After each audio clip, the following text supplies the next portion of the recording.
Shavua Tov, Chodesh Tov Mevorach, Chodesh Kislev, le mois de Kislev. Kislev, c'est la résonance de Kesalim, les reins. Il est marqué un des versets dans les psaumes de David Amelech, Alav Shalom, Vayasimu Belohim Kislev.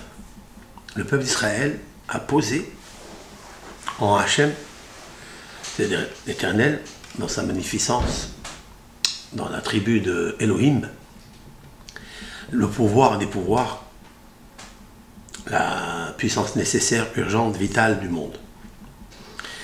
Ce nom domine la création, domine les êtres, domine chacun particulièrement, et de lui, ce nom, son nom-là, on extrait le mot Bina. Bina, cela veut dire la troisième partie de l'intelligence de l'âme qu'un homme peut, s'il mérite, par des actions, des bonnes actions, par la purification, la Kedusha de Bina. Kedusha de Bina, ça veut dire la construction. Je parle de cela parce que on dira dans le chanson de Hanouka, Bene Bina, les enfants de la Bina. Les enfants, c'est les Hashmonaïm. Ils sont les enfants de la Bina. Qu'est-ce que ça veut dire? Que la notion, ils sont les enfants de la Bina. Ils ne sont pas les enfants de la Hokma. Ils ne sont pas les enfants du Hesed. Non. Ils ont atteint le niveau d'intelligence 3 qui est Bina. La Kedusha de la Bina. Je vais m'atteler à expliquer ça aujourd'hui dans ce cours. Ce mois de Hanouka, où va se produire donc la lumière de Hanouka, c'est pas seulement, il ne faut pas attendre seulement le 25 qui se lève. Il débute dans l'embryon de Chodesh qui se lève. Dès qu'il y a l'émergence de cet embryon, eh bien, à partir de là, il nous faut prier, demander le Or à Torah, la lumière de la Torah. Cette Torah constitue la Torah écrite et la Torah orale. La Torah écrite, elle est posée dans le Sefer Torah. Ça ne suffit pas. Ça, c'est la matière grise. Ça, c'est la Chorma. Chorma, c'est une matière grise. On te pose des matériaux. On te pose une page, un parchemin, un texte. Mais ce texte est rempli de sagesse. Mais cette sagesse, il nous faut la construire. Il nous faut aussi l'intégrer. C'est-à-dire vivre la sagesse. Nous sommes des croyants. Nous avons la foi. Mais ça ne suffit pas. Il faut arriver à extraire la lumière, bina, intelligence, intuition, Mévin. Il comprend d'avar, mitor d'avar. Il comprend quelque chose de quelque chose. Comme l'architecte qui va poser les plans. Mais l'architecte, il va définir où va se trouver telle chambre, la cuisine, etc. Pour cela, il lui faut un binyan, il faut une construction. Pour cette construction, il faut bina. Il faut la dimension 3. Le Zohar HaKadosh dit Torah, la Torah nafkat mehorma. Elle émerge, elle a émané de la sagesse divine. Mais la sagesse divine est incommensurable et elle est fermée. Il faut une main experte pour essayer de déchiffrer, décoder qu'est-ce qui est marqué dans cette Torah, qu'est-ce qu'on peut déduire, qu'est-ce qu'on peut apprendre, comment il faut se conduire. Il nous faut pas seulement la feuille de route, mais il faut le permis de conduire. Et le permis de construire. Pour ça, on fait tout avec beaucoup d'intelligence, de bina. Le mois de Kislev, nous pouvons tous et toutes attirer sur nous la lumière de la bina. Et je vais essayer de l'expliquer dans ce cours-là. Je vais d'abord regarder dans la paracha. Parce que le fait que Hanouka arrive, Hanouka c'est la lumière du Hinour. C'est bien d'étudier la Torah, c'est bien de pratiquer les mitzvot, mais l'essentiel c'est l'amour que l'on doit porter aux enfants, à nos enfants. Donc Hinour, Hanouka, si on parle de Béné Bina, sont devenus les enfants de la sagesse et de l'intelligence. Bina. On parle ici de Banim, des enfants. Et cette péricope de Toldot, elle se réfère à l'éducation des enfants. On n'a jamais parlé de l'éducation des enfants. C'est un sujet qui est extrêmement délicat et extrêmement difficile. Il faut vraiment travailler laborieusement, en profondeur et sans relâche. Et ça, c'est pas évident. On peut être fort dans tous les domaines.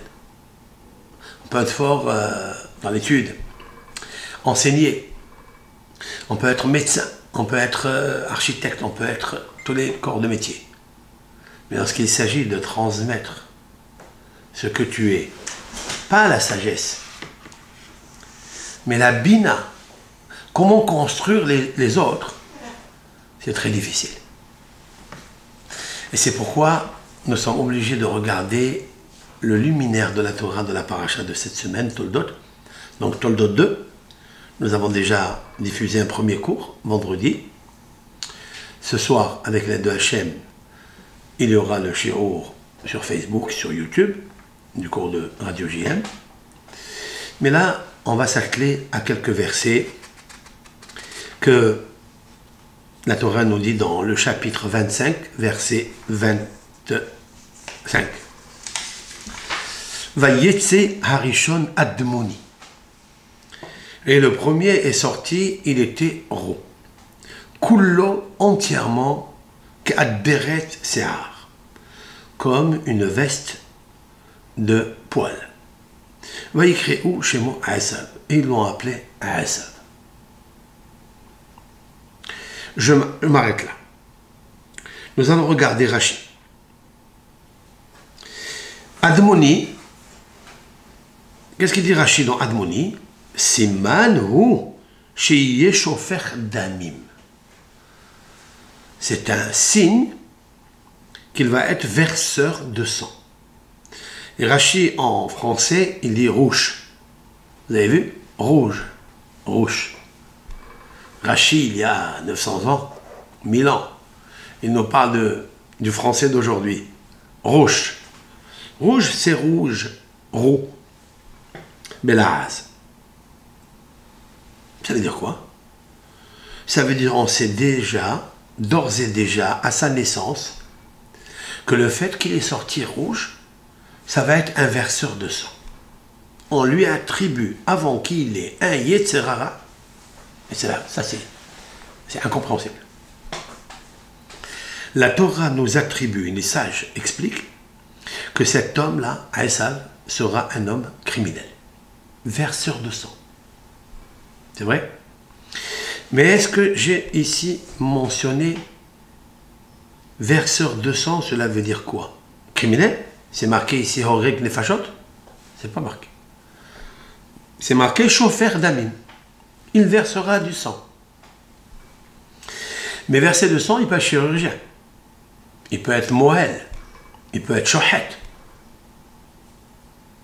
Pour l'instant, on ne parle pas ici du côté le plus inférieur qui puisse exister pour un homme, c'est-à-dire criminel. Ça, c'est Aleph. Mais nous voyons aussi que la Torah nous apprend que quand un enfant, quand il naît avec certains signes, il nous faut la consigne de faire très attention où il va aller et comment le diriger. Donc la Torah nous demande d'avoir un peu de bina. C'est pas évident que les parents, quand ils voient leur enfant, des fois, se comporter tout jeune, d'une façon ou d'une autre, que que ce soit positif ou négatif, on n'a jamais fait attention de dire, bon, c'est un enfant. Est-ce qu'il faille maintenant le corriger? Est-ce qu'il faille maintenant l'éduquer? Est-ce qu'il faille maintenant l'orienter? On ne pense pas. Ça, c'est primo. Secondo, c'est une grande erreur qu'on ne pense pas. Et troisièmement, c'est que nous n'avons pas, même si on se rend compte de ça, nous n'avons pas l'intelligence pour le construire, pour lui donner les atouts, et cela pour la simple raison, parce que nous ne les avons pas nous-mêmes. Donc, il est nécessaire de savoir et de connaître qui tu es. Quand toi, tu sais qui tu es, et même grand, tu es âgé, à plus forte raison quand tu es jeune, un jeune marié, il faut que tu saches quelles sont les intelligences de sainteté qui habitent en toi. Nous avons déjà parlé de certains cours de l'initiation à la mystique juive pour connaître les 4 niveaux de l'intelligence de la Kedusha qu'une personne a. On est obligé de savoir ça pour avoir le décodage de l'enfant, l'âme enfant que tu as amené au monde. D'où je sais tout ça? Ici. Vayetze Arishon Admoni, la Torah met en exergue, et le premier est sorti Admoni, rouge, Kulo ke aderet se'ar. Il est entièrement une veste, une cape de poil. Et qu'est-ce que ça fait, ça? S'il est entièrement poil, eh bien, ils ont compris qu'il était à dire, c'est-à-dire qu'il était fort. Aderet vient du mot adir. C'est quoi adir? Puissant. Pourquoi il est puissant? Parce qu'il y a un deuxième signe, c'est-à-dire le se'ar, le poil. Jusqu'à là, c'est un phénomène d'une grossesse et d'un accouchement assez bizarre. Mais l'auto-analyse, l'auto-signalisation que la Torah nous pose, ici, c'est pour nous dire, sache, Simanu, c'est un signe, chez Yeshofer Damim. On le sait qu'il sera verseur de sang. Maintenant, quoi? C'est pas dit qu'il est criminel, du tout. En fait, si on veut élargir ce sujet, il nous faut aller dans les paroles du Talmud, la Torah orale, c'est-à-dire la lumière de la Torah. La Torah orale s'appelle Bina. Et la Torah écrite s'appelle Chokhma. Bina, c'est ce que nos sages dans le traité talmudique, au nombre de 36, pas plus, pas moins, traité talmudique explicité, c'est-à-dire décodé, défriché, il y a 36. Dans le traité Shabbat, dans la page 156, comme la valeur numérique Yosef, Yosef, la beauté et de l'intelligence, c'est un code et un siman que je vous donne pour vous rappeler, parce qu'il n'est pas par hasard que nos sages ont pointé le numéro 156 dans ce traité talmudique qui nous parle de quoi? Y a-t-il une prédestination astrale, un déterminisme du Mazal ou pas? Et le Talmud, ça sera pour le deuxième cours. Après celui-ci, nous allons prendre la Gemara elle-même et la déchiffrer, lui donner ce qu'on appelle le binyan et la bina. Là-bas, la Gemara, elle dit « En mazal et Israël ». À quel moment elle dit « En », il n'y a pas de prédestination astrale pour Israël. Ça veut dire quoi? Il n'y a pas de déterminisme. Cela veut dire que Israël ne pense pas que les mazalot, les luminaires, les astres, les signes zodiacaux, exercent sur l'homme. Ça veut dire c'est comme ça, tu ne peux plus faire autrement. Non. Il est la possibilité de l'homme qui est doté de 4 intelligences Nefesh, Ruah, Neshama, Haya. Yehida, c'est la cinquième, on n'en parle pas tellement, elle est dissimulée, elle est tellement hautement séparée de l'homme. Mais nous pouvons l'acquérir si l'on veut. C'est possible. Selon la purification de l'être au moment où il pratique une mitzvah, une prière, une étude de la Torah, une tzedaka, un hesed, il peut atteindre le niveau momentanément pour quelques secondes. Il peut atteindre le niveau. Et lorsqu'il atteindra ce niveau, il peut souhaiter ce qu'il veut et ça réussit. Parce qu'il a atteint des niveaux par les clés des 4 Kedushot qu'on va expliquer avec la 2H. Il nous faut savoir où nous sommes situés. C'est ce que j'explique. Là-bas, la Gemara, elle dit que celui qui naît mardi, il est sous l'influence de Ma'adim, Mars, la planète Mars en hébreu, Ma'adim. La planète Mars, Ma'adim. Il y a qui dit celui qui est né le mois de mars, en hébreu, donc Adar, etc. Il y a qui disent non, ça ne dépend pas du jour ou du mois. Ça dépend de l'heure. Et n'importe quel mois de la semaine et n'importe quel jour de la semaine. Qu'est-ce que ce rabbin, docteur, philosophe, astronome, astrologue, sophrologue, sopher, qu'est-ce qu'il veut nous apprendre? Qu'il existe 7 planètes et les 7 planètes se distribuent l'une à l'autre la gestion de l'heure où elle est claire et elle domine. Et au moment où elle domine, dans les heures, des fois c'est à 6 heures du soir, des fois c'est à 6 heures du matin, des fois c'est à 20 heures. Ça dépend, il faut la suivre. Alors, tout commence par le samedi soir. Le samedi soir, lorsque finit Shabbat, c'est-à-dire Saturne, Shabbatai, c'est Saturne. Alors, ça commence à tourner tous les 7 forces, lumières, qui décident comment va être la semaine, comment va être le jour dimanche, les heures de dimanche, ça dépend qu'est-ce qui gouverne. Lorsqu'arrive le moment de Ma'adim, celui qui est né dans cette heure-là, il est Admoni. On l'appellera, il est Admoni. Admoni, ça veut dire rouge. Vous verrez que son visage, que son corps reflète la rousseur. Ou des fois la barbe qui est rousse. Vous le voyez dans le poil, vous le voyez dans les grains de beauté qu'il a dans son visage, des petits pois, des petits points. Vous voyez que cet homme-là, il est attiré, il est influencé, épanché son âme par la planète Mars. Celui-ci, dit la Gemara, il peut être chauffeur d'amim, verseur de sang. D'où elle a appris ça, la Gemara?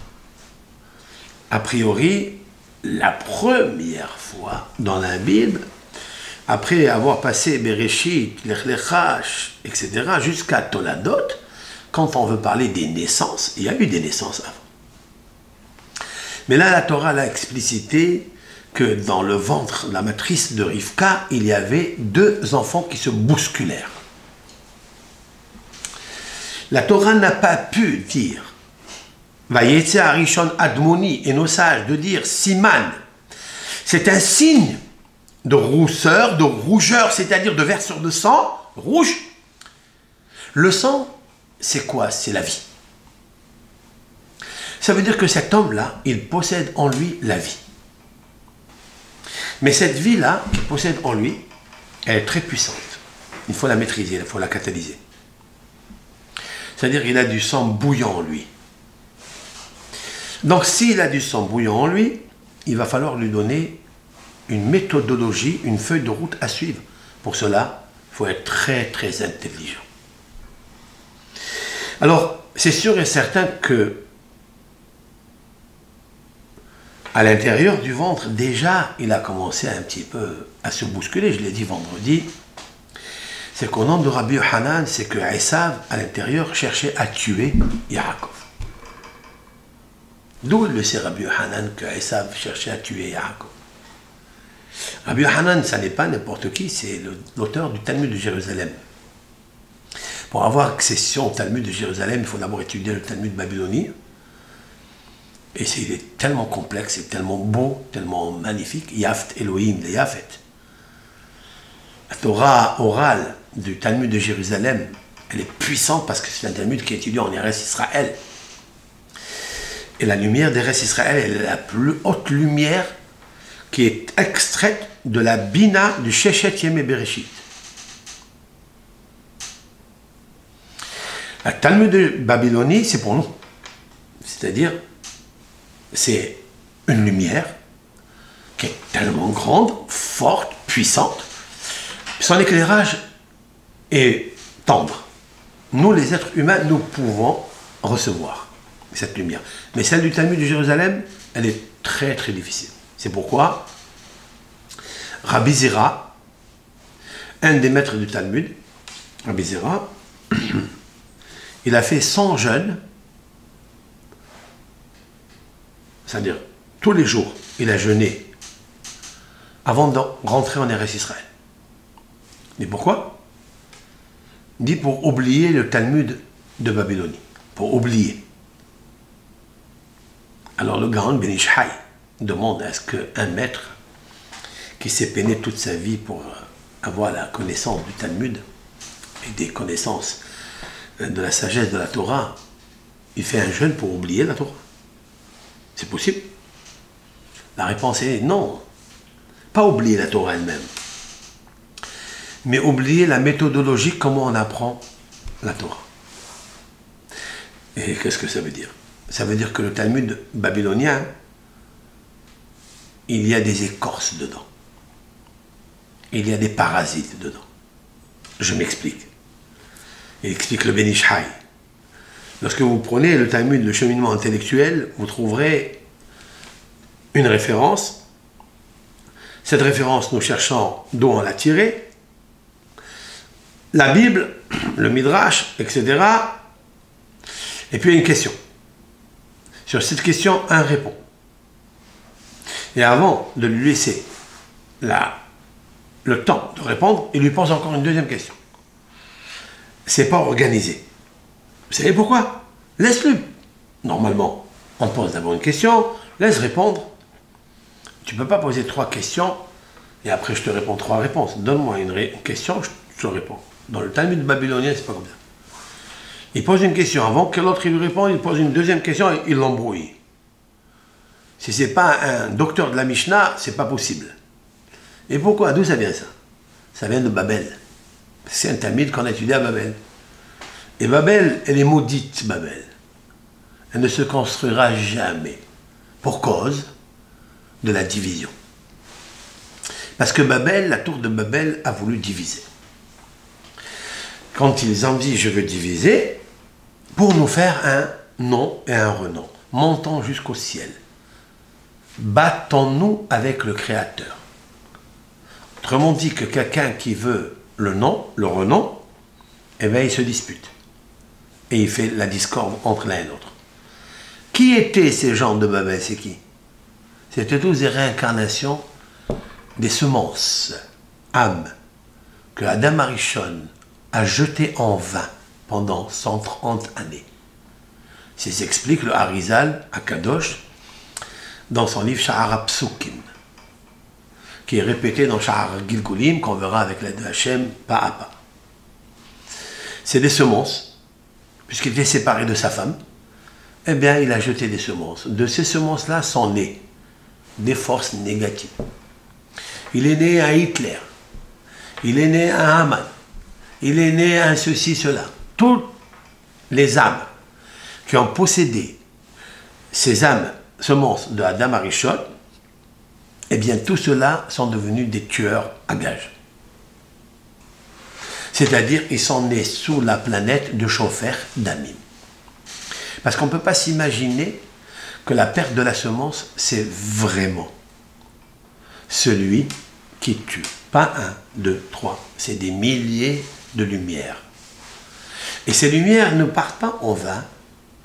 Ces âmes vivantes, vivaces, vont se transmuter dans des corps qu'on appellera des corps étrangers. C'est-à-dire d'autres personnes. Pas étrangers veut dire convertis.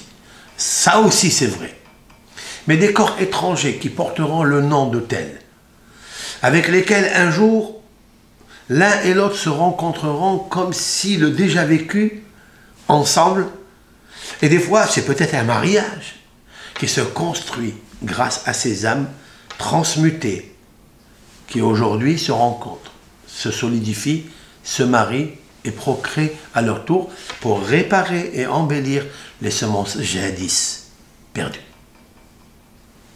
Et c'est pourquoi, dans cette paracha, il vient Rabbi Yochanan, qui est l'auteur du Talmud de Jérusalem, mais qui est tellement cité dans le Talmud de Babylonie. Il n'est pas une page, je dis presque. Je n'ai pas la connaissance du tout le Talmud. Mais il n'est pas une page où on ne cite pas le nom de Rabbi Yochanan. Pourquoi? Parce que la lumière de Jérusalem, plus exactement, Rabbi Yochanan habitait à Tibériade. Et à Tibériade, il y a là-bas le Kinneret. Et dans le Kinneret, il y a Be'er Myriam, le puits de Myriam. Le puits qui a accompagné le peuple d'Israël pendant 40 ans grâce à Myriam, se trouve dans le Kinneret. Et cela, on l'a appris de qui? De notre maître, Rabbi Haïm Vital. Rabbi Haïm Vital, le disciple intime, la plume de notre maître, l'ange, Rabbi Yitzhak Luria Ashkenazi, qui s'intitule, qui se nomme Arizal. Ari, c'est la lumière de... Ari, c'est Ori. Ari, c'est Ari, c'est-à-dire Arié, le lion. Le lion, il a une lumière. Il est jaune, comme l'or, or. Il est en même temps puissant, comme le Hari. Il lui a dit, le Rabbi Haïm Vital a demandé à son maître, il lui a dit, Rav, tu m'enseignes des choses extraordinaires, tu veux que j'écrive tout ce que tu possèdes comme connaissance, ce que Eliyahu Hanavi t'a enseigné, mais tu sais très bien que je ne comprends pas tout. Si je ne comprends pas le tout, si je comprends à peu près, je ne peux pas retransmettre et écrire. Donc si je ne peux pas transmettre, je ne peux pas le transmettre. Il me faut comprendre tout, Rav, il faut. Et le Harizal, il lui donne des conseils, fais comme ça. Étudie la Torah avec joie. Ne sois pas triste. Fais la tfila avec la kavana chez les mains. Demande à Kadosh Baruch Hu de te donner une âme qui s'appelle Haya. Haïm, parce qu'il s'appelle Haïm. Donne-moi Haya. Haya, c'est la vivace. Quatrième position. Elle s'appelle Neshama Denshama. D'accord? C'est l'âme de l'âme. Ça veut dire que nous avons une âme, mais il y a une âme qui est juste une couverture, un écrin sur l'âme qui est l'essentiel, le cœur de l'âme. Il faut que tu arrives, Haïm, il faut que tu arrives à cette vie, Nefesh, Roi, Neshama, Neshama, l'Inshama, c'est Haya. Et Haya, il faut que tu sois Elohim, Haïm, il faut que tu sois vivace, Haïm. Et pour ça, il faut que ta tfila, elle soit Haïm, qu'elle soit vivante. Comme Hayot HaKodesh. Hayot HaKodesh, ce sont une des qualités d'âme, ange, il y en a 10, Maïmonide les a cités dans Sefer Hamadda, il y en a 10 qualités d'ange, et celle qui est Hayot HaKodesh, elle est puissante, elle est vivante, Le ratson, il est puissant parce qu'elle touche le Keter, elle touche la couronne de Dieu. Il lui a dit, si tu veux. Ça n'a pas réussi. Il a essayé, il lui dit, pas, j'arrive pas. Il lui a dit, oui, parce que tu sais, un jour, tu as manqué de respect à ton père. Il dit, moi, comment? Oui, ton père, il était assis dans une table, il étudiait la Torah. Et quand il est parti, tu étais jeune, tu ne savais pas. Qu'est-ce que tu as fait? Tu as pris la chaise, tu t'es pas assis à la place de ton père, à sa place fixe. Mais tu as pris la chaise, tu l'as pris à ta place, à toi. Tu as étudié, tu étais tellement approfondi dans l'étude, tu t'es endormi. Et tu as laissé la chaise là-bas après. Lorsque ton père est venu pour étudier, il n'a pas trouvé la chaise.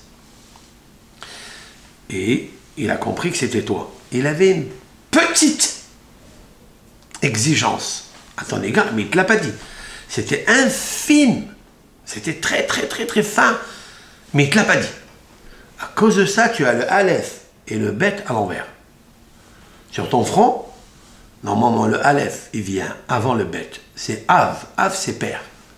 Toi, tu as Bo. Bet, Aleph. C'est à l'envers. À l'envers, c'est en désordre. Parce que tu as désordonné la place de ton père. Maintenant, fais tes chouvas. Et c'est ce qu'il fait. Il fait tes chouvas.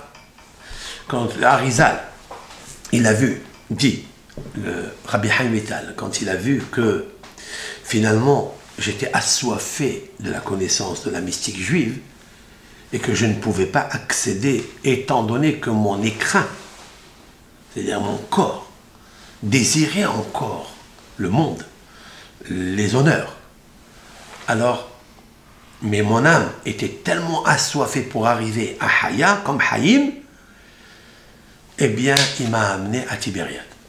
Nous avons loué un petit bateau, une petite barque.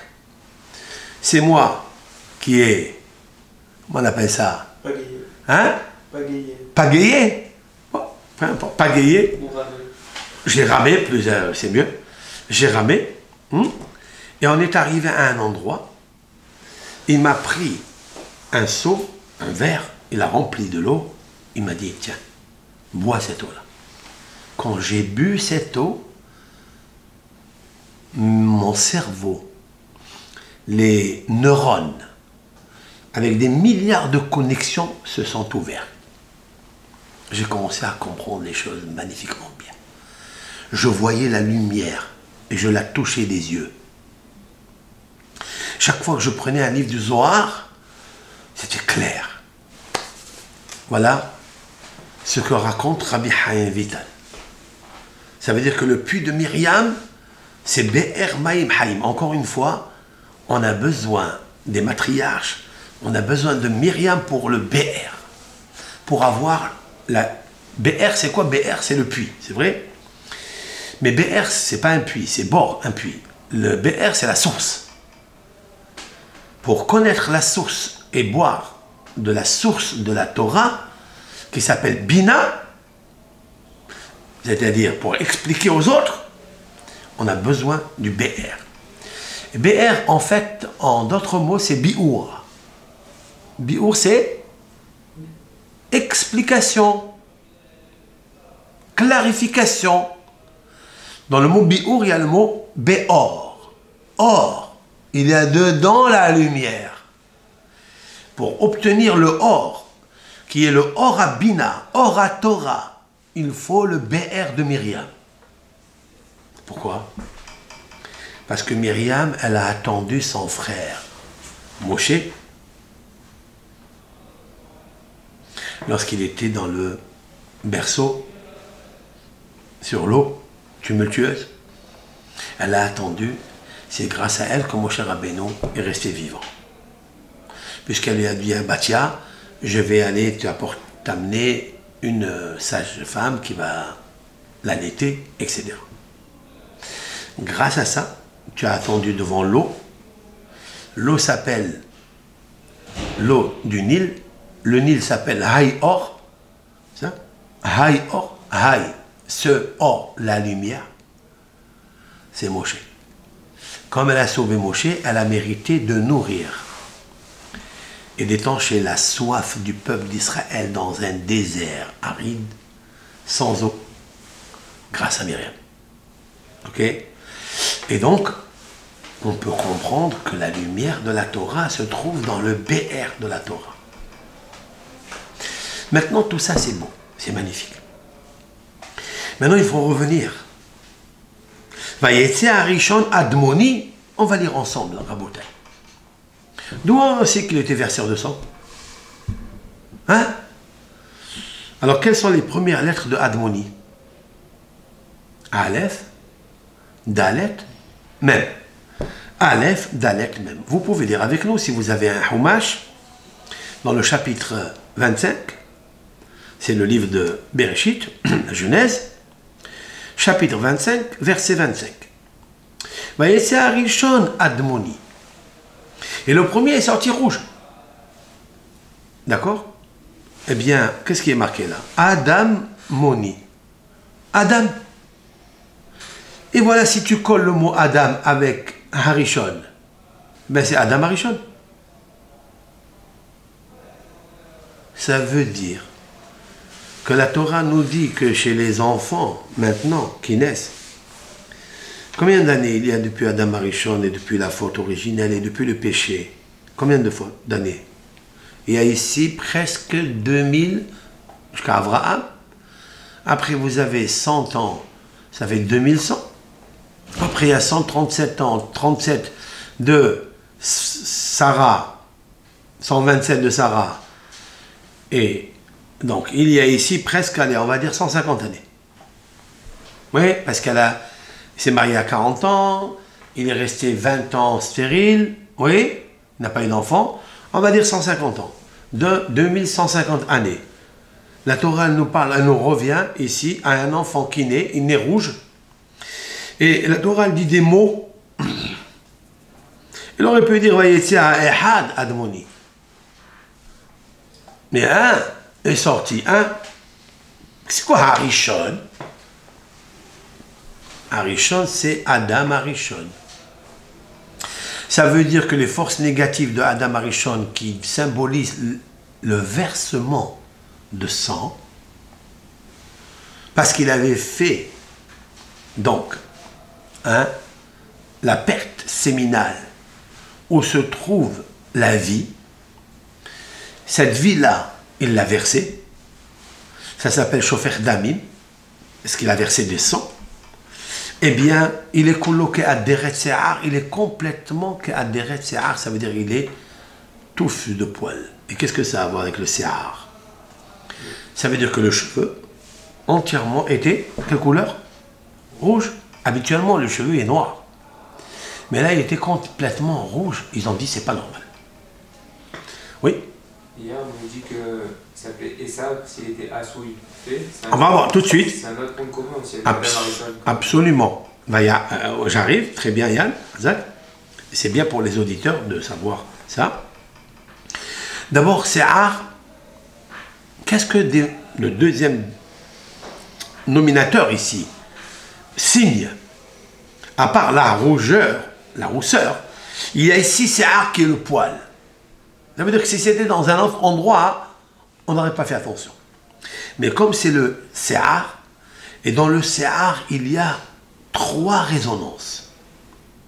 Tu vas me suivre. Il y a le mot Se'ar qui veut dire poil, comme les Se'arot à roche. Il y a le mot Racha. Racha, c'est méchant, impie. Et il y a le mot Eser, qui veut dire 10. Se'ar, le poil. Après, vous avez Racha. Ça veut dire que c'est un signe qui va être verseur de sang, mais pas chirurgien. On va essayer de le rendre chasseur.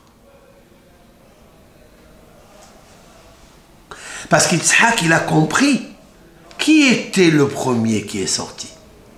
Il sait, parce que Yitzhak avait la bina. Si vous me suivez dans ce cours-là, il y a beaucoup de paramètres qui vont s'ouvrir. Énormément de paramètres. Pourquoi je dis que Yitzhak, il comprend ce qui va se passer après?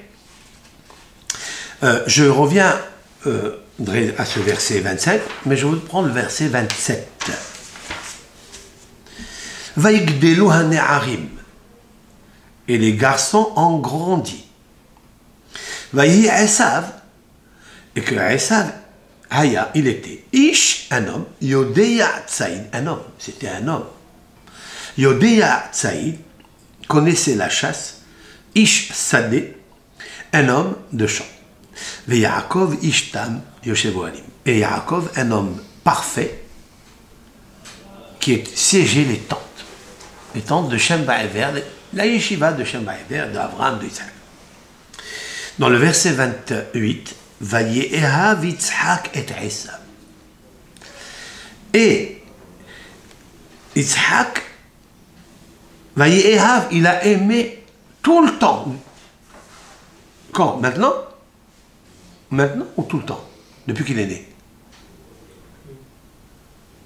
Depuis qu'il est né. On ne comprend pas pourquoi.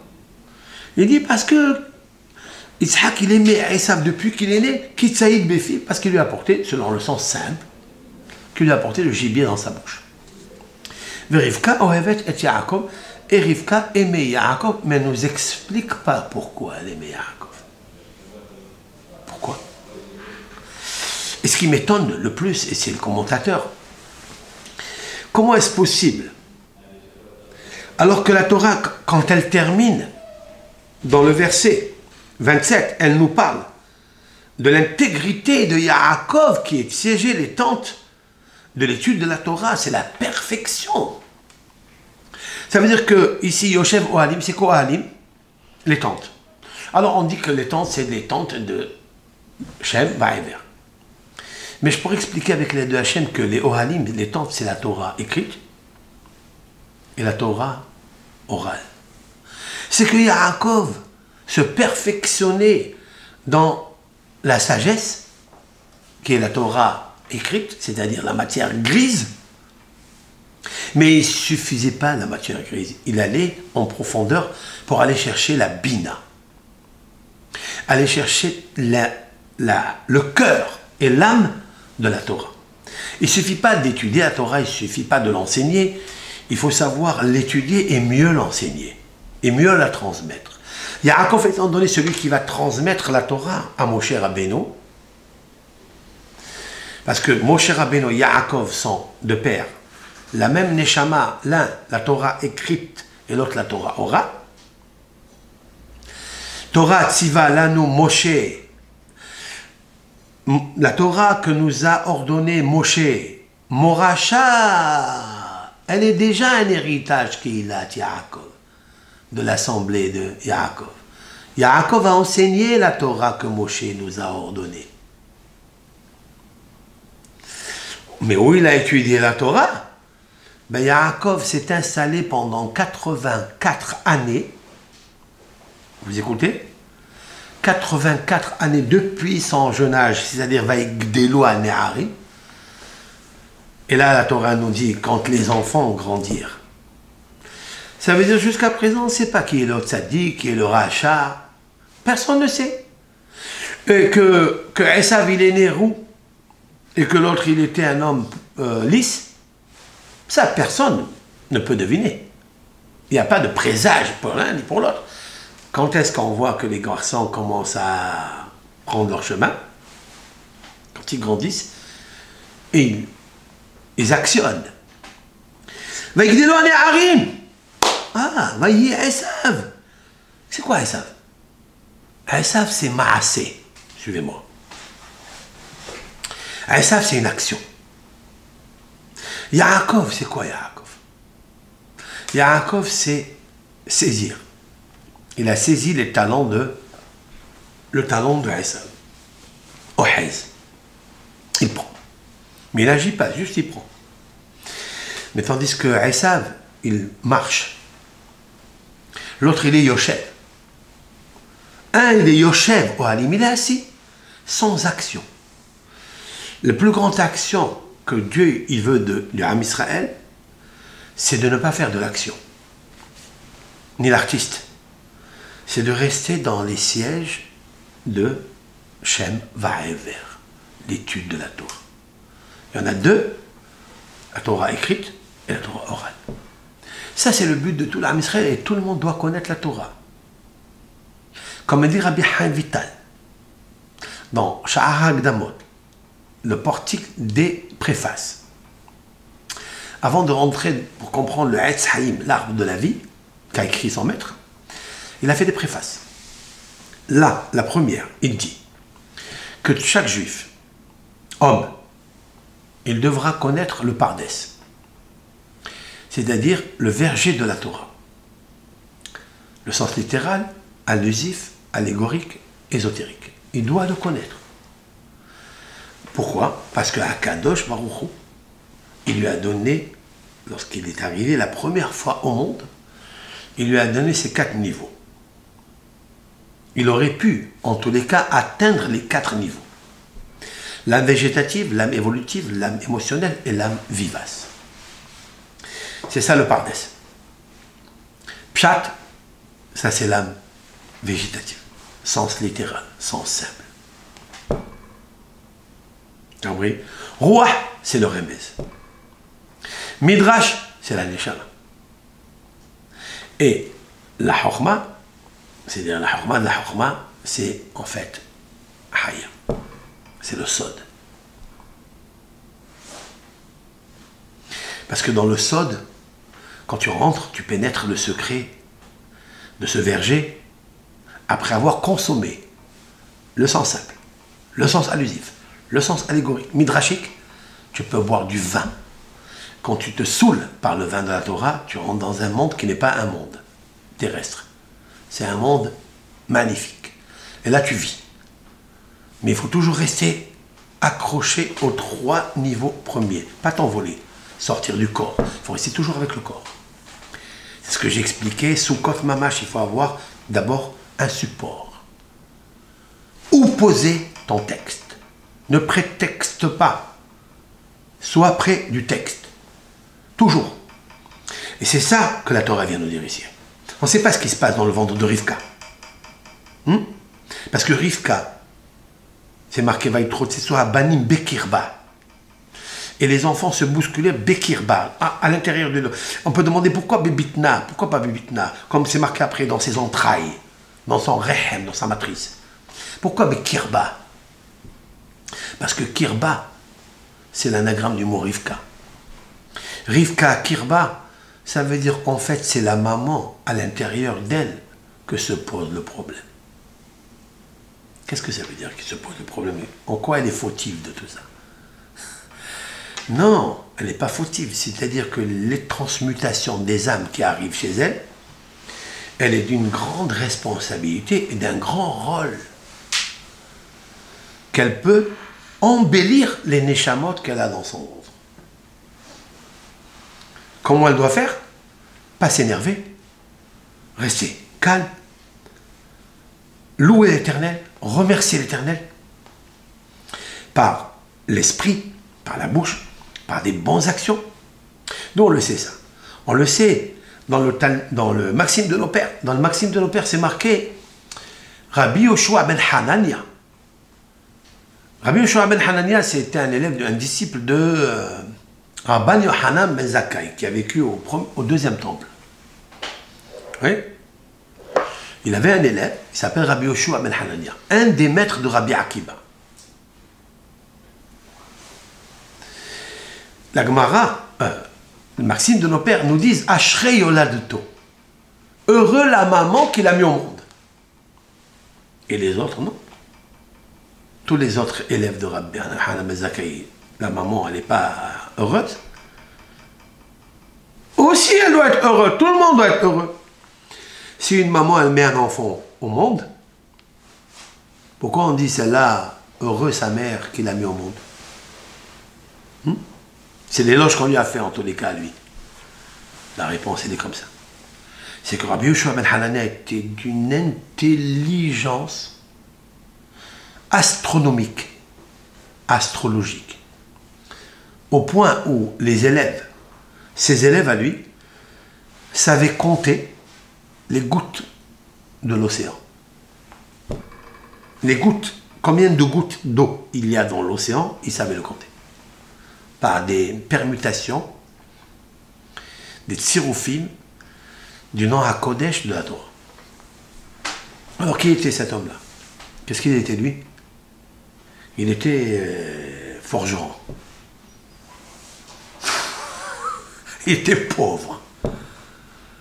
Comme la Gemara dans le traité Baba Metzia a dit, Mikotle betecha nika ki pahmi atta. Rabban Gamliel dit à son propos, quand il vient lui rendre visite, après s'être disputé en Torah avec lui, il est venu lui demander pardon. Et quand on rentre dans sa maison, il voit que les murs sont noirs. Alors il dit, ah, du visage des murs de ta maison, je sais que tu es un forgeron. Travaille le charbon. Donc ils sont sales les murs. Mais il y a des codes ici, des choses magnifiques. Pahmi. Pahmi, c'est celui qui est pahmi. Pah, c'est menafeyah. Menafeyah, souffle. Un souffleur pour chauffer le charbon et le faire vivre, quoi. Donc, qu'est-ce qu'il lui dit, une chose pareille? C'est ça la discussion qu'il y a entre Rabban Yohanan Zakkai à propos de Rabbi Yoshua ben Hanania. Il avait une sagesse. C'est que lui, il arrivait avec le souffleur, hein, à allumer les autres. Mais pourquoi il est arrivé à allumer les autres? Parce qu'il était chaud à l'intérieur de lui. Et pourquoi il était chaud? Parce que sa mère, elle le prenait dans le berceau, dans la poussette, et elle l'a amené au Beth Midrash. Depuis qu'il était petit, il est né. À 8 jours après le Brit Mila, elle l'a amené, elle se mettait dans la Ezrat Nashim, dans la salle des femmes, elle mettait son bébé pour qu'il écoute toutes les paroles de Chachamim. C'est la seule qui a fait une chose pareille. On dit, s'il a acquis autant de sagesse, c'est parce que sa mère, Ashrei Yonato, qu'est-ce que je vois de là? Que la mère, qui est intelligente, elle surveille le bébé quand il est dans le ventre, et elle surveille quand il naît. C'est là où elle commence à devenir la bina, la construction de l'enfant. C'est un rôle très impressionnant et très délicat pour une femme. Rivka, tous les enfants qui se disputent en elle, en Rivka, en son nom, parce que Rivka, c'est la résonance de la dispute à l'intérieur de toi. Mais qui est bas, tu comprends? Et c'est pour ça qu'elle est stérile pendant 20 ans. Parce qu'elle n'a pas encore catalysé le bébé qui va venir en elle. Toutes les femmes stériles, il faut savoir que Akadosh Baruch Hu, il a fait en sorte que, certes, mais il a donné la possibilité du temps pour qu'une femme se parfaire. Elle se perfectionne. Et lorsqu'une maman se perfectionne avant d'être maman, le bébé qui arrive au monde, il est toujours un éclairage pour le monde. Il faut le savoir, ça. Que ce soit dans les chanteurs, dans les artistes, vous remarquez que les couples, la maman qui a supporté, qui a subi, mais qui ne s'est pas cassée, qui ne s'est pas brisée, qui a continué à espérer et à réfléchir comment construire par la création de l'imaginative, comment on va construire son fils qui va venir au monde. Il n'est pas là encore, il n'y a rien. On l'a vu chez Sarah, on l'a vu chez Rivka, on va la voir chez Rachel, et on l'a vu chez Hannah. Toutes ces grandes femmes, c'était des femmes qui ont eu que des illustres enfants. Mais comment? Parce qu'elles n'ont pas laissé venir une âme n'importe laquelle. Elles se sont auto-travaillées, observées, le savoir, pour observer l'extérieur, qui va être le fils qui va sortir de moi, lorsque j'observe l'auto-observation de mon intérieur. Quelle est l'âme que je possède? Est-ce qu'une âme végétative, comme toutes les personnes, hommes, femmes, qui peuvent avoir, donc les bébés qui sortent au début, ils ne sont pas tellement forts, tellement d'éclairage. C'est qu'il y a une souffrance à l'intérieur d'elle. Grâce à cette souffrance, Hachem Yitbarach, il va se rapprocher d'elle. Et elle va tirer du nom de Dieu, Yud, Ke, Vav, Ke. De quelle lettre va-t-elle tirer la Kedusha de l'intelligence de l'âme? Si elle le tire du He, qui est derrière, c'est-à-dire le Yud, Ke, Vav, Ke, le dernier, ça sera une âme végétative, qui est intelligente, mais matérielle. Il aimera le matériel. Énormément le matériel. Si c'est du Vav, il sera un enfant évolutif. Roi, beaucoup d'esprit. Beaucoup de communication. Le souffle de la communication sera... Pourquoi? Parce qu'elle, elle a préparé la parole. Au lieu de s'insurger, elle a modifié la mauvaise parole en bonne parole, et elle a catalysé et elle l'a élevé. Parce qu'elle a chanté à Dieu, elle a pris les Tehillim, elle a pris la Torah, elle a parlé aux pauvres, elle a consolidé les autres. Alors Dieu lui donne un enfant de roi. Et si elle est celle qui est émotionnelle, c'est-à-dire le désir de la restreinte, elle a parlé à Hachem. Et elle s'est purifiée dans la tfila, dans la prière, qui est aujourd'hui l'essence même de l'âme. Et de la connexion avec Akadosh Baruch Hu, elle reçoit une neshama grandiose. Cela prend des fois 1 an, 2 ans, 3 ans. Cela prend chez Rivka 20 ans. Lorsque tu gardes 20 ans, j'ai expliqué que 20 c'est Yud. Parce que Yud, c'est Yud Vav Dalet. Oui? Yud Vav Dalet, c'est la valeur numérique 20. Yud c'est 10, Vav c'est 6, Dalet c'est 4, 4, 6 et 10 ça fait 20. Ça veut dire quoi? Elle a pris la Neshama de la lettre Yud, Ke, Vav, Ke. Autrement dit, Neshama de Neshama. La Neshama de Neshama. Qui est Neshama de Neshama? C'est 2 personnes qui sont arrivées au monde. C'est Yaakov et Esav. Et la preuve, c'est que Esav, ce n'est pas n'importe qui. Va alors, Vayehav Yitzhak et Esav, oui. C'est vrai que Yaakov, il est Ishtam Yoshev Alim. C'est quelqu'un qui est assis, il a l'intelligence tranquille. Mais il a compris que chez Yaakov, il y avait une âme, mais qui n'est pas encore assez puissante pour sortir dans le monde et sacraliser ce monde matériel. Parce qu'il nous faut agir sur la matérialité pour la sacraliser, pour l'élever, pour la faire monter un peu plus vers les hauteurs. Comme on prend un animal, on l'égorge et on pense à le faire monter comme holocauste à Dieu sans qu'il y ait une arrière-pensée de dire je veux le manger en dehors de Jérusalem ou en dehors de Beth Amikdash ou bien avec un sakin, avec un couteau qui est pagoum, écorché, etc. Tous ces écorchements doivent être supprimés pendant l'investissement de la mitzvah. D'accord? Vayehav Yitzhak et Esav, oui, Esav. C'est quoi Esav? Maaseh. Parce que nous sommes dans le monde de l'action. Et qu'ils sortent rouges. Vous voyez, c'est Harishon, Adam Moni. Adam, Harishon. Harishon, Adam. Waouh! Ça veut dire que la Torah vient comprendre que c'est un homme qui peut arranger tout l'historique négatif de Adam Harishon. C'est pour ça que Yitzhak, il a aimé Esav. Alors comment on l'a appelé? Va écrire où chez moi Esav? Pourquoi? Parce que d'abord la Torah elle a dit qu'il est rouge, ok, on vient de le dire, mais qu'Aderet Sehar, elle a compris que dans Sehar, il y avait Racha, il peut être un Racha. Et je vais l'expliquer. Mais il peut être aussi Eser. C'est quoi Eser? 10. C'est quoi 10? Il peut corriger 10 malédictions qu'a reçues Adam Harishon après la faute. Et Fanta? Waouh, c'est beau ça. Mais s'il devient rachat, alors il va faire du rach. Ra'ash, c'est du bruit.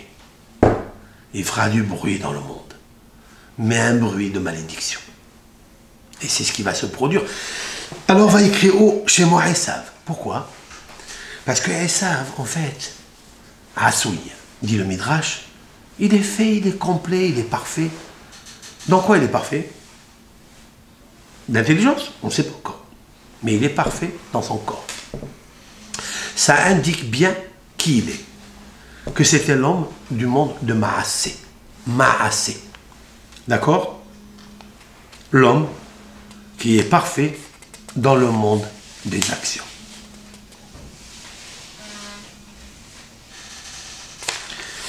Et la preuve, écoutez ça.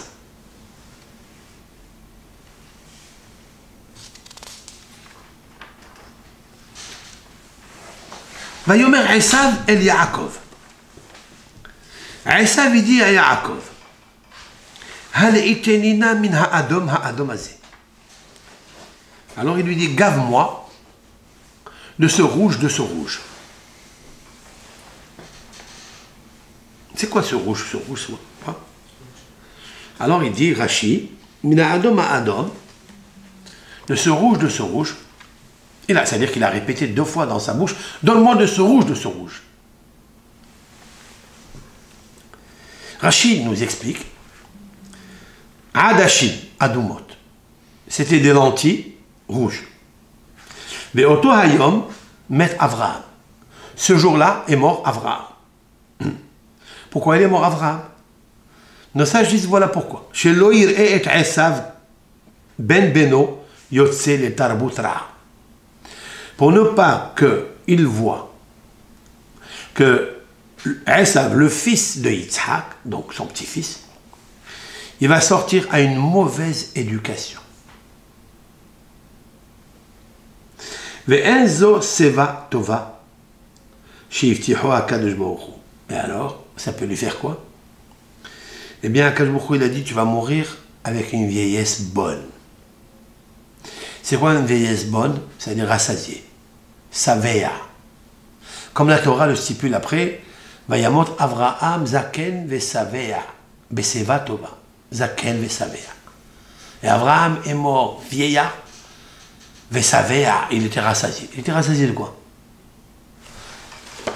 Rassasié parce que il a vu dans son vivant son Olam Haba. Comme ça disent nos sages. Je m'arrête là, parce que je veux revenir sur ce sujet. Et Avraham est mort, Zaken, Beseva Tova, Zaken Vesavea. Une bonne vieillesse. S'il avait vu Esav sortir à une mauvaise éducation, qu'il était pilleur, chasseur, coureur, tueur, oui, il n'aurait pas eu une Seva Tova, une vieillesse bonne. Elle aurait été mauvaise. Pourquoi? Parce qu'il voit son petit-fils. Et alors, quel est le... Pourquoi ça va gêner tellement Abraham? Mais plus que ça. C'est quoi Vesavea? Seva Tova, c'est une bonne vieillesse. Mais c'est quoi Savea? Pourquoi la Torah nous a dit qu'il est rassasié? Rassasié de quoi? Disent nos sages, dans le Midrash, que l'Éternel, il lui a montré le Olam Haba. Jamais une personne au monde, même le plus grand des prophètes, ne peut avoir ce mérite. Que de son vivant, on lui montre, dans la lumière de sa Neshama, c'est-à-dire que Avraham Avinu a atteint un niveau tellement haut de Yehida. Yehida, ça veut dire le 5e niveau, comme les 5 lettres de Avraham. Il aurait pu obtenir que 4 niveaux d'intelligence, parce qu'il s'appelait Avram. Mais grâce à la lettre He, c'est l'ouverture, on lui a ouvert les portes du ciel pour voir tout ce qu'un homme ne peut pas voir, qu'un ange, que Dieu peut voir. Alors il est savea, alors il est rassasié, parce qu'autrement dit, est-ce qu'il existe un homme ici dans ce monde, avec tous les biens qu'il a, avec tout le bonheur qu'il a, on peut dire qu'il est rassasié? Ce monde-là ne rassasie personne. Et d'où je le sais ça? que ce monde ne rassasie pas. Abraham Avinu, si la Torah a marqué un mot n'est pas celui qu'on dit « Ah, j'ai fini de manger, je me suis rassasié, ouf ! Voilà, j'ai fait une affaire, j'ai gagné tant, ça m'a rassasié. » Personne au monde ne peut sortir une chose pareille de sa bouche. Ça serait un mensonge ou bien un imbécile. Parce que le rassasiement ne se fait pas avec les choses matérielles. Il ne peut s'acquérir qu'avec la spiritualité. Et la spiritualité, elle a des niveaux. C'est le 5e niveau de Abraham avec 5 lettres. Avec la lettre E, l'ouverture de tous les mondes. Donc je sais qu'un homme, il ne peut pas dire « je suis Savéa » dans ce monde. Parce qu'il est marqué inversé dans les proverbes du roi Salomon. Toujours, je fais référence. Michelet. Le roi Shlomo dit « Vegam hanefesh lo timale ». Et même l'âme, elle ne se remplira pas. Se remplir de quoi? Le Midrash nous dit, dans le Midrash Kohelet, Vegam hanefesh lo timale. Et l'âme ne se remplit pas, ne se rassasie pas. Machalema davar domé. Exemple, parabole, à quoi ça ressemble?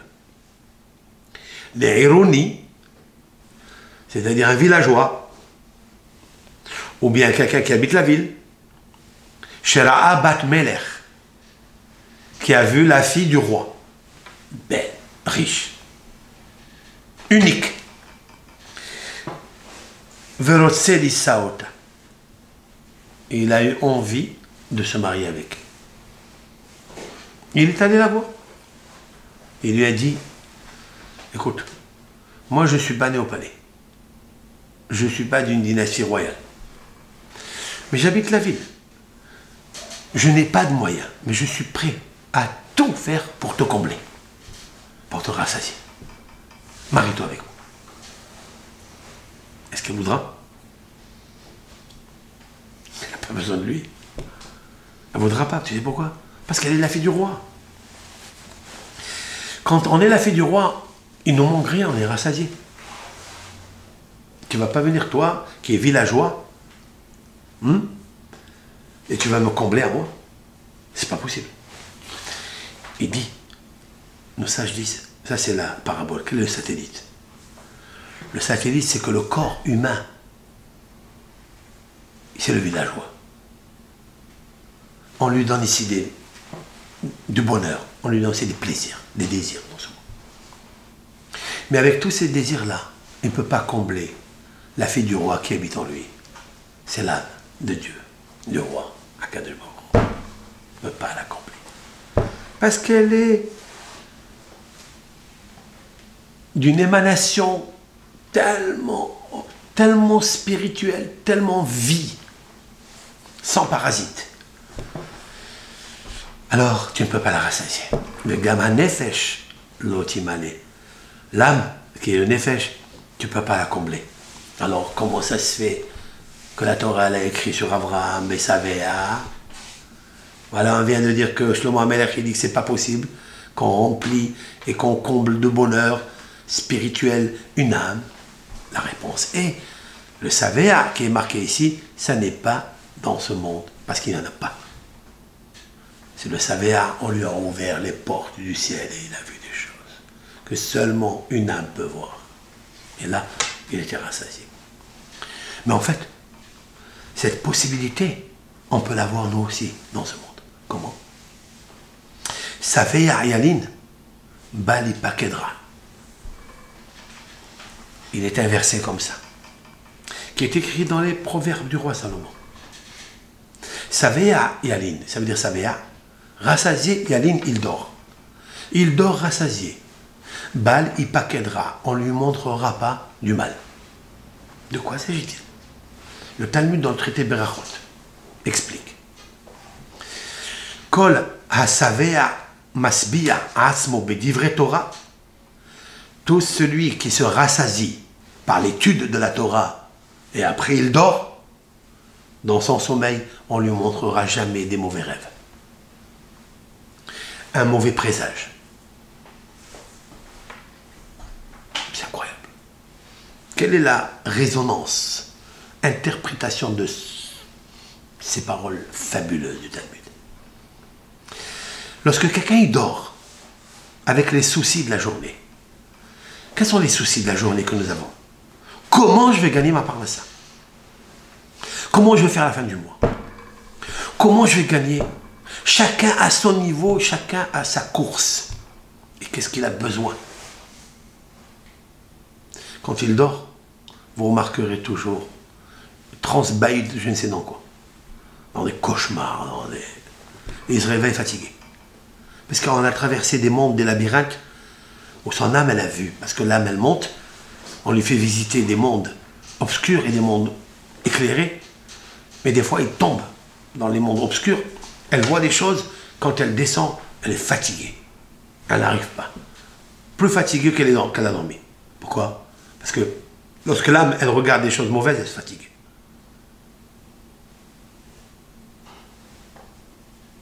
Elle s'angoisse. Quand elle s'angoisse, elle a peur. Quand elle a peur, elle fait un cauchemar. Mais si quelqu'un, il se rassasie de Torah, un cas, il prend un shiur, il ne sait pas lire. Il prend une vidéo d'un cours d'arabe, il la met comme ça devant dans son oreille, il dort avec. Il se rassasie de paroles de Torah. Son âme, elle est heureuse, tu l'as comblée. Savea Yaline, tu as comblé de rassasiement, de bonheur, de lumière ton âme. Bal Ipakedra. Ra, c'est le mal, c'est le Guinam, il s'appelle Ra. C'est les mauvaises pensées qui arrivent dans le rêve. Bal Ipakedra. Jamais on vient lui raconter des choses dans le rêve qui sont mauvaises. Bisrout ma, bisrout ato. Yitzhak, quand il a vu que Esav, il était Adam Arishon, dans le sens qu'il est venu réparer les fautes de Adam Arishon, et parmi eux même le meurtre, c'est celui-là. Immédiatement, il a essayé de catalyser son fils. Et il lui dit, s'il te plaît, va, malgré que lui, Esav, Abraham Avinu, il meurt. Mais lui, il est rouge. Donc il cherche le rouge. Il ne peut chercher que le rouge. C'est pour ça qu'il dit Min ha'adam ha'adam. C'est quoi deux fois? Min ha'adam ha'adam. Il faut lire. On peut lire. Il y a place pour lire. La Torah nous laisse des textes ambigus, mais tellement clairs. Tu peux lire Mina Adam de ce rouge, mais pourquoi répéter deux fois le rouge? Si ce n'est que lui, il était rouge. Et s'il était rouge, c'est Mina Adam Arishon. Donc il lui dit, s'il te plaît, donne-moi ça. Et mais ton grand-père est mort. Abraham est mort. Mais si Abraham est mort, c'est parce que tu dois te rappeler que Adam Arishon, il a apporté la mort dans le monde. S'il a apporté la mort dans le monde, alors corrige-la. Qu'est-ce qu'il lui dit? Yaakov. S'il te plaît, si tu me vends, tu as le droit d'aînesse aujourd'hui. Et Esav dit, voici, de toute façon, je vais mourir. Ça veut dire, c'est quoi ani holech? C'est de holech, je vais mourir. Ça veut dire que depuis ma naissance, un homme, quand il naît, il commence déjà à mourir. C'est vrai? C'est eh oui. Parce qu'il y a le processus. Non, pas le processus. Ça veut dire que tu as 1 heure déjà que tu as perdu. 2 heures, 3 heures. Donc tu laisses derrière toi 2 heures qui sont mortes. Il faut ça, il nous a appris à Esav quelque chose d'extraordinaire. Je vais dans la mort. Dès que je commence à faire les premiers pas, ça veut dire je quitte le monde, quoi. Je quitte la vie. Je quitte le vaisseau spatial de la mer, la matrice, la Neshama qui est en haut. Je la quitte. Mais la mal, Zéli Bechora. Et pourquoi avoir le droit d'aînesse? Faire quoi avec? T'as pas compris quelque chose ici. T'as pas compris que la Bechora, c'est la Neshama que Hachem Yitbarach t'a donné pour te corriger. Tu es en train de la délaisser. Autrement dit que Esav est plus grand que Yaakov. C'est vrai. La preuve que dans le ventre de sa mère, il a déjà du Yitzhara. Quand sa mère, elle passe devant l'église ou quand elle passe devant les idolâtres, il courait, il poussait sa mère pour sortir. Demande de Maharal de Prague. Il dit, c'est quoi ça? Que depuis déjà, à l'intérieur, il y a du Yitzhara, ça veut dire qu'il a une attirance. Alors il demande s'il a une attirance, quelle est la faute de Esav? Quelle est la faute de Esav? Il est né comme ça. La réponse est, il faut que tu saches que si tu es né comme ça, c'est pour corriger quelque chose. Alors si c'est comme ça, le père et la mère, quand ils voient que leurs enfants ne se conduisent pas dans le droit chemin, et qu'ils vont dans tous les dévoiements possibles, au contraire, c'est là où il faut faire du travail. C'est là où il faut aimer ton enfant. Tu as compris? Pourquoi? Parce que cet enfant, il a reçu une attirance déjà à sa naissance, alors qu'il n'a pas encore commencé à faire le premier pas. À la sortie, déjà, il est rouge. C'est un siman de verseur de sang. C'est un siman de verseur de sang. Tout de suite, il faut que tu sois responsable. Tout de suite. Ô combien si on est revenu en arrière pour savoir qu'est-ce qui se passe dans le monde. Mais au moins les jeunes. Et tous les enfants aujourd'hui qui se marient. De quoi apprendre à faire attention à ça. Mais ça qu'il a décelé, Yitzhak et Rivka, ils l'ont décelé. C'est pour ça qu'il lui dit, viens, je vais te bénir. Prends ton sabre, prends ta flèche, prends ton arc. Et va me chercher un gibier comme j'aime. Ouais. Pourquoi il dit des choses pareilles? Tu reçois la bracha, mais d'abord tu m'apportes la chasse. Pourquoi il lui manque à Yaakov, pardon, à Yitzhak, il lui manque des troupeaux? Il n'a pas assez de gibier chez lui à la maison? Hein? Pour recevoir la bracha spirituelle, il faut une bracha matérielle d'abord. Tu es un homme d'action. Il lui dit, et je reviens au texte parce qu'il est tellement fort ce texte, c'est dans le Chichi, hein? C'est dans la 6e montée. Il est marqué là-bas.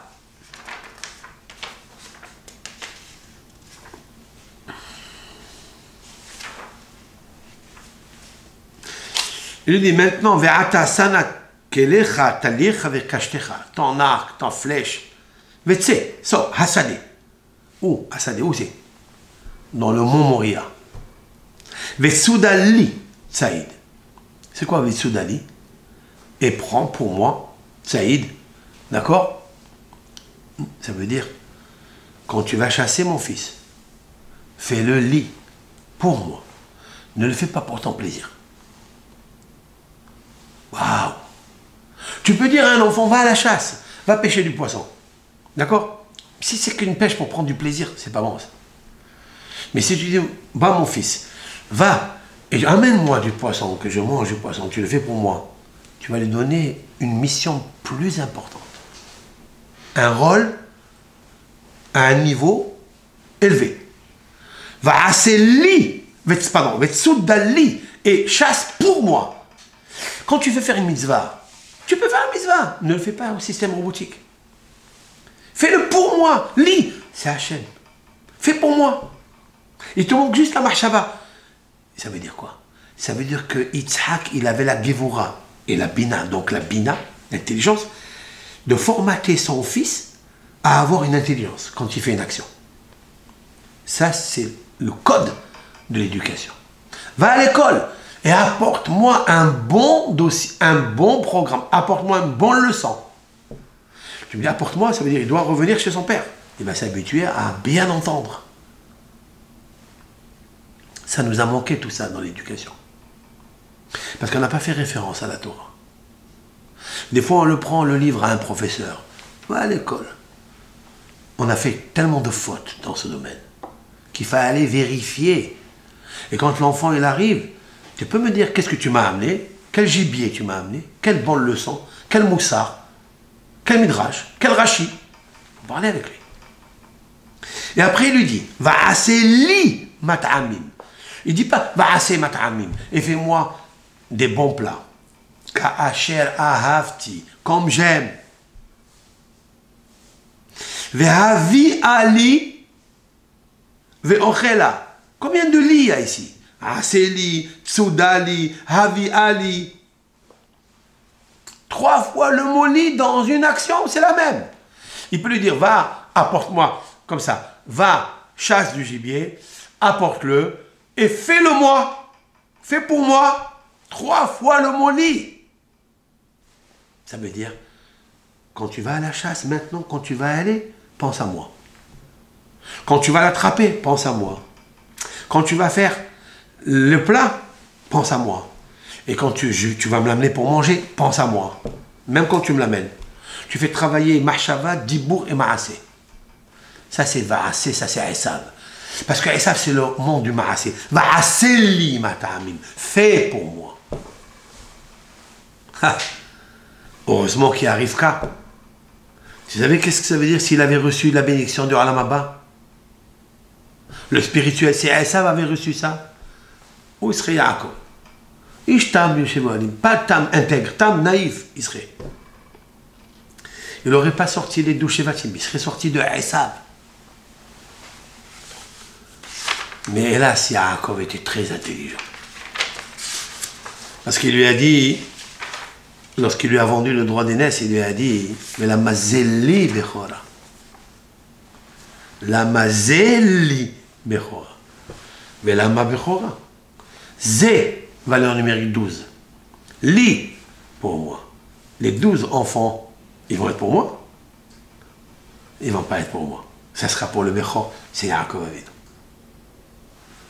Ça, c'est la Chokhmah de la Torah. Il dit, il ne peut pas lui donner à son frère.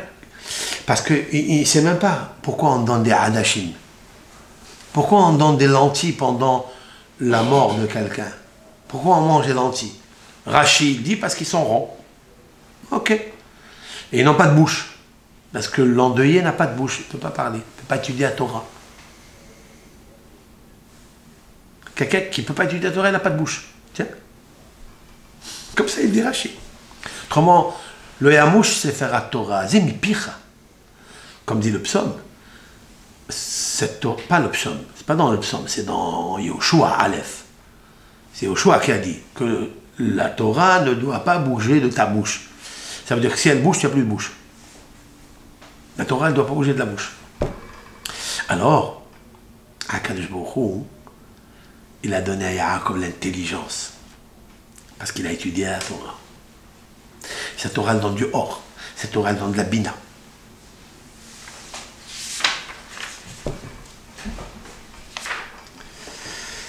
On va s'arrêter là. On reviendra, mais à s'attacher parce qu'il y a encore sur ce sujet profond dans les textes.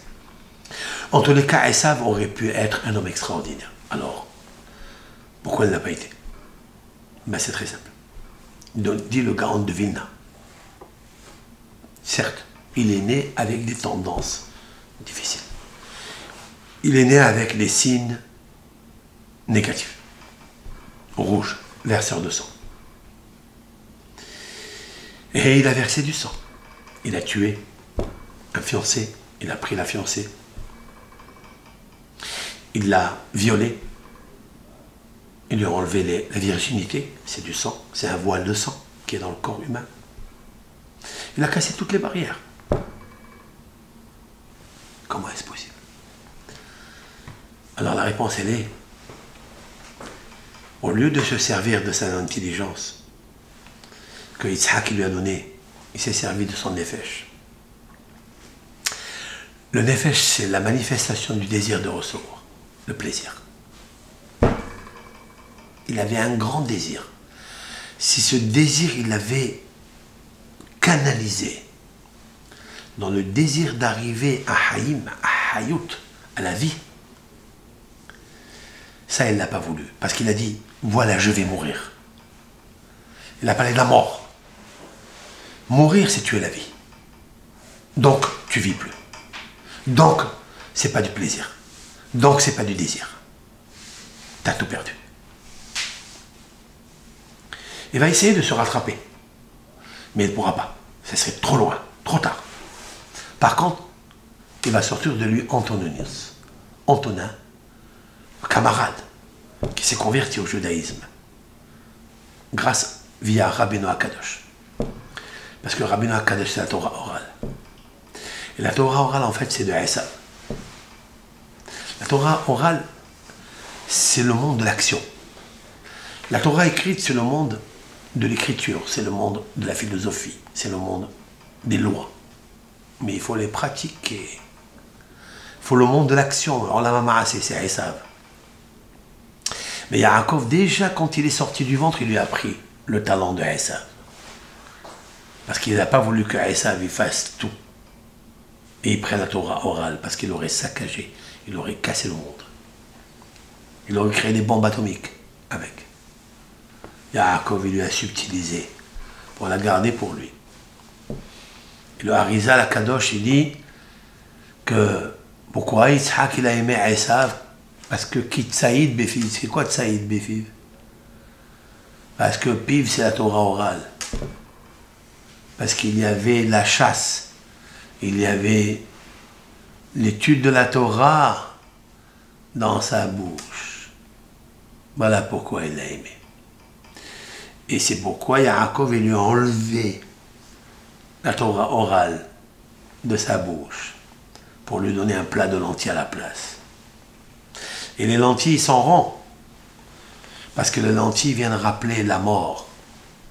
Parce qu'Adam Arishon a fauté, et quand il a fauté, il a amené la mort dans le monde. C'est pourquoi Caïn a tué Abel. Et quand il a tué Abel, explique Rabbi Perkei de Rabbi Eliezer, que ce jour-là, le jour de l'enterrement de Abel, Adam Arishon et Hava ont mangé des lentilles. Adashim. À part le sang simple, parce qu'ils sont ronds, ils rappellent que la roue de l'âme, qu'un jour tout le monde va revenir à la terre, au sable, parce qu'il est responsable. Alors, il y a une autre subtilité dans ce mot Adashim. Aïn, Dalet, Shin, Yud, Mem. Oui? Adashim. C'est quoi? Aïn, c'est Etz, l'arbre. C'est la parole du Hida, là-bas, Shalom. Etz. Dalet, Da'at, l'arbre de connaissance. Shin, chez Achlou, qu'ils ont mangé, Adam et Hava. Yud, Yeshalchel, il va entraîner, comme Shalchelet, une chaîne. Il va entraîner, même Mita, la mort. Voilà pourquoi il s'appelle Adashi. Ce sont les lentilles qu'on met sur les yeux. Parce que la femme, elle a fauté avec l'œil. Alors aujourd'hui, on met des lentilles dans les yeux. Pour te rappeler, c'est à cause de l'œil. En fait, je voudrais dire qu'il nous faut avoir une perception, une vision claire. Grâce à Bina. Et bien sûr, dans cette période, on commence Rosh Chodesh Kislev. Le mois de Kislev, c'est Or, c'est la lumière, c'est Vayar. Elohim est à Or, Kitov. Vayar. Il faut regarder. Quand tu as ton fils, comment il se conduit, il faut que tu saches, il était en toi, ce fils. S'il a reçu la Neshama, Nefesh, il faut que tu le saches. Parce que selon toi, tu sauras qui est lui. D'où je le sais? Il est un verset qui dit Yodeya Tzadik Nefesh Behemto. Le Tzadik, il connaît l'âme de son animal. Ça va? C'est quoi? Le Tzadik, il a un animal. Quel Tzadik, il a un animal? Il connaît l'âme, le Nefesh de son animal. De son animal. Chacun a un côté bestial, animal. Il faut connaître quel est le degré, comment elle s'appelle cette âme. Le sadique, il connaît l'âme de son animal. Et puisqu'il connaît l'âme de son animal, il peut conduire et se reposer sur cette âme pour construire, pour évoluer, parce qu'il connaît. Vous comprenez? Lorsque je vois un enfant, mon fils, qui ne se conduit pas comme il faut, c'est de toi que ça vient. Ça ne vient pas de lui. Pourquoi tu l'as reçu toi, celui-là? Pas un autre. C'est pour ça qu'Yitzhak, il a aimé son fils, même qu'il est né rouge. Une peluche de poils rouge, entièrement rouge. Il sait que c'est Ar, c'est Racha, mais il sait aussi que c'est Esser, c'est 10. Est-ce que je vais le noter 10 sur 10? Ce sont les 10 séphirotes. C'est le Yud de Yud Kevavke, c'est la Chokhma. Est-ce que je vais prendre ce fils et je vais l'arranger? Il a essayé tout pour l'arranger, mais il n'a pas pu. Parce que Rivka n'a pas voulu. Parce que Rivka Ohevet et Yaakov. Pourquoi Ohevet? Il n'a pas dit pourquoi. On expliquera avec l'aide de Hachem pour le cours prochain. Kotov Lachem, Shavuot Tov, que ce mois de Kislev se lève et que Akadosh Baruch Hu, il envoie la lumière nécessaire qu'il nous faut pour arranger tous nos problèmes, toutes les parties obscures que nous rencontrons dans nos chemins, par des paramètres difficiles à éclairer, que Hachem il nous donne la lumière, Ner le ragli devarecha ve'or l'intivati. Comme a dit David dans les psaumes, dans le psaume 119, dans la lettre Nun, Ner le ragli devarecha. Ner, c'est la bougie, les ragli, à mon habitude. Devarecha, ce sont tes paroles, le Torah. Ve'or est la lumière, l'intivati pour mon chemin, qui nous donne comment régler les problèmes dans notre chemin, les embûches, comment les enlever, les retirer, par le biais de l'étude de la Torah. Seulement elle. Il n'y aura pas d'autre moyen. Seulement l'étude de la Torah, qui éclaire la Neshama. C'est ce qu'elle veut. Pour combler la Neshama et la rassasier, ne lui apporte pas des plaisirs matériels. Elle n'en veut pas de ça. Elle ne se rassasiera pas. Elle vomira de ça. Apporte-lui l'étude de la Torah. Alors elle se rassasie. Et Ratson, qu'Hachem nous donne la possibilité d'étudier la Torah dans nos foyers, dans nos maisons, dans nos communautés. Et Besrout Ze Yavo Mashiach Tzidkenu, chez Or Shivat Hayamim, la lumière qui est cachée dans les 7 jours de la création. Kol Tov, Lachem.